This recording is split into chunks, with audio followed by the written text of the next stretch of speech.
आज हम बात करने वाले हैं एस्प्रेसो VXI प्लस वेरिएंट के बारे में। इसका फ्रंट लुक काफ़ी बोल्ड दिया गया है, साथ ही आपको यहाँ पे सुजुकी का लोगो दिया जाता है। यहाँ पे कुछ इस तरीके से रूम ऑफर किए जाते हैं। अगर इसे फ्रंट स्किड्स की बात करें तो कुछ इस तरीके से आपको फ्रंट स्किड प्लेट देखने को मिलता है। इसका ग्राउंड क्लियरेंस 180 mm का आता है। अगर इसके इंजन कैपेसिटी की बात करें तो 1000 cc के साथ इसका आता है। अगर माइलेज की बात करें तो अराउंड 20 से 25 kmph पर लीटर का माइलेज रहेगा। इसमें आपको हाइलोजन हेडलैम्प दिए जाते हैं, साथ ही आपको टर्न इंडिकेटर्स दिए जाते हैं।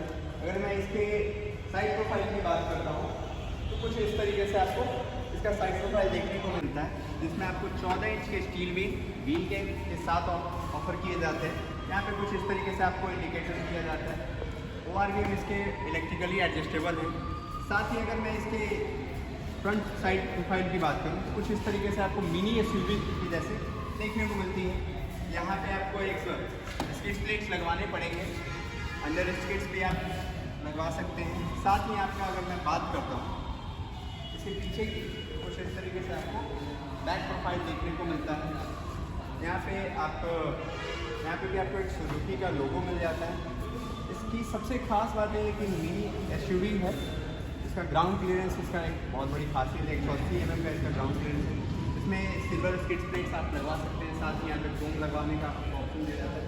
बैकलाइट की बात करें तो कुछ इस तरीके से बैकलाइट आपको ऑप्शन दिया जाता है। यहाँ पे रिफ्लेक्टर कुछ इस तरीके से आपको 2 रिफ्लेक्टर्स दिए जाते हैं। अगर मैं इसके इंटीरियर की बात करूँ, इंटीरियर का व्यू देखने को मिलेगा। अंदर से आपको कुछ डोर हैंडल कुछ इस तरीके से आपको देखने को मिलते हैं। साथ ही यहाँ पे आपको एक बॉटल होल्डर का ऑप्शन दिया जाता है। ड्राइवर सीट पर अगर आप बैठते हैं तो देन अगर मैं इसके सीटिंग पोजीशन की बात करूँ, इसमें एक काफ़ी अच्छा एक सीटिंग पोजीशन दिया गया है। कुछ इंटीरियर में कुछ इस तरीके से आपको एक कैबिन लाइट स्पेस दिया जाता है। IRVM कुछ इस तरीके से आपको दिए गए। स्टीयरिंग पे स्टीयरिंग माउंटेड ऑडियो कंट्रोल्स आपको ऑफर किए जाते हैं। साथ ही अगर मैं बात करूं इसके विंडशील्ड की तो विंडशील्ड आप यहां से इससे क्लीन कर सकते हैं। साथ ही आपको 7 इंच के इसमें इंफोटेनमेंट सिस्टम टच स्क्रीन दिए गए हैं। आपके पावर विंडो आगे के कंट्रोल्स दोनों यहां से दिए गए हैं। पार्किंग लाइट्स यहाँ पे कुछ इस तरीके से आपको पार्किंग इंडिकेटर्स दिए जाते हैं। अगर मैं बात करूँ इसका टेकोमीटर का तो कुछ इस तरीके से यहाँ पे आपको एक डिजिटल टेकोमीटर देखने को मिलता है। अगर इसमें मैनुअल AC आपको ऑफ़र किए जाते हैं, हीट एंड कोल्ड दोनों यहाँ से कुछ इस तरीके से आप अपने अकॉर्डिंग क्लाइमेट के अकॉर्डिंग हॉट एंड कोल्ड कर सकते हैं। अगर मैं बात करूँ इसके AC नॉब्स की तो कुछ इस तरीके से आपको यहाँ पे एक 4 AC नॉब्स दिए जाते हैं फ्रंट में, एक यहाँ देन इस तरीके से आप दिए। इसमें अगर सेफ्टी पर्पस की बात करूं तो 2 एयरबैग सेफ्टी पर्पस से दिए गए हैं। साथ ही आपको ब्रेकिंग सिस्टम की बात करूं तो ABS विद EBD का ब्रेकिंग सिस्टम है। अगर फ्रंट लुक की अगर मैं बात करता हूं लाइट्स की तो कुछ इस तरीके से आप फ्रंट लाइट्स ऑन कर सकते हैं, देन यहीं से आप ऑफ कर सकते हैं। आइडल स्टार्ट स्टॉप का बटन यहाँ पे दिया गया है, जिससे सबसे खास बात है आइडल स्टार्ट स्टॉप का कि जब आप कभी ट्रैफिक में स्टक होते हैं देन आप अपने क्लच को प्रेस करते हैं, ऑटोमेटिकली आपकी इंजन को ऑफ हो जाती है, और जैसे ही क्लच को आप छोड़ते हैं देन आपकी गाड़ी ऑन हो जाती है। इसका कंडीशन ये है कि आपकी गाड़ी न्यूट्रल में होनी चाहिए। साथ ही अगर मैं बात करूँ इसके ड्राइवर सीट्स की तो ये 60-40 इंक्लाइन दिया गया है। कुछ इस तरीके से आप अपने कंफर्ट के अकॉर्डिंग रिलैक्स कर सकते हैं। साथ ही आप अपने सीटिंग पोजीशन यहाँ से आप एडजस्ट कर सकते हैं।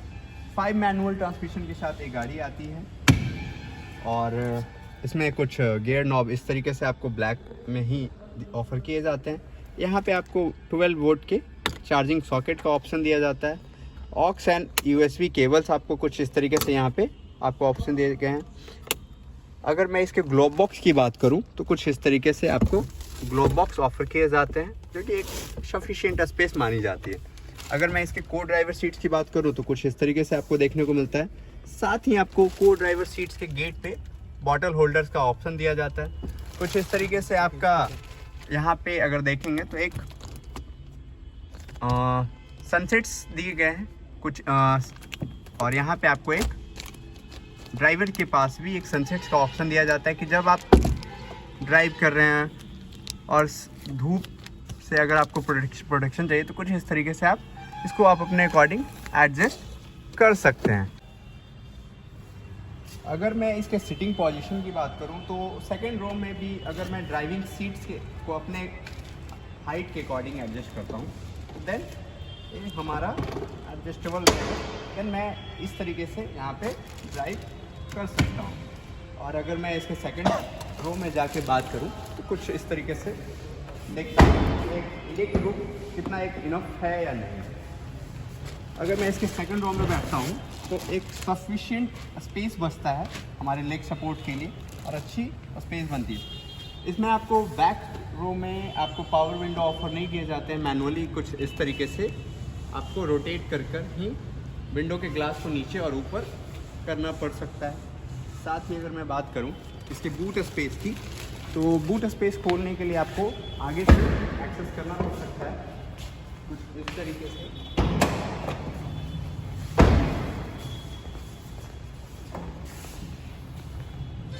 कुछ इस तरीके का एक सफिशिएंट बूट स्पेस आपको देखने को मिलता है। साथ ही अगर मैं बात करता हूँ इसके स्पेयर व्हील की, तो कुछ बूट स्पेस के नीचे एक सफिशिएंट एरिया है जिसके स्पेस में आप इसका स्पेयर व्हील रख सकते हैं। साथ ही काफ़ी एक फैमिली लगेज इसमें आपका आ सकता है, एक अच्छा बूट स्पेस माना जाता है। कुछ पार्सल ट्रे कुछ इस तरीके से, इसमें आपको जैक्स वगैरह कंपनी के से दिए जाते हैं। अगर मैं इसका ओवरऑल परफॉर्मेंस और लुक की बात करूं तो कुछ इस तरीके से back look, then front look, कुछ बैक साइड इस तरीके से आपको देखने को मिलता है। एक अच्छी और सस्ती कार मानी जाती है मारुति एस्प्रेसो।